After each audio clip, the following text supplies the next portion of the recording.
نبی کریم صلی اللہ علیہ وآلہ وسلم پر درود بھیجنا دلوں کی بیماری کے لیے بہترین شفا ہے۔ درود پاک کی خوشبو۔ جس مجلس میں بھی حبیب خدا صلی اللہ علیہ وآلہ وسلم پر درود پاک پڑھا جائے، اس مجلس سے ایک پاکیزہ خوشبو اٹھتی ہے جو آسمان کی بلندیوں تک جاتی ہے۔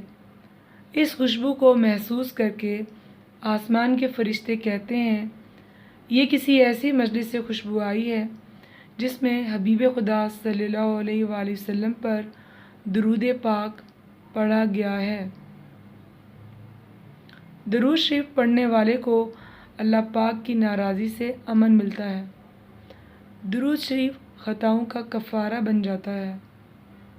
درود شریف تنگ دست کے حق میں صدقے کے قائم مقام ہوگا۔ درود شریف اس شخص کے لیے دنیا و آخرت کے تمام امور کے لیے کافی ہو جائے گا جو اپنے وظائف کا تمام وقت درود پاک پڑھنے میں بسر کرتا ہو۔ درود شریف پڑھنے والے کو خواب میں حضور اکرم صلی اللہ علیہ وآلہ وسلم کی زیارت ہوتی ہے۔ درود شریف پڑھنے والے کا میزان میں نیکیوں کا پلڑا بھاری ہوگا۔ درود شریف سے نفاق اور زنگ سے دل پاک ہو جاتا ہے۔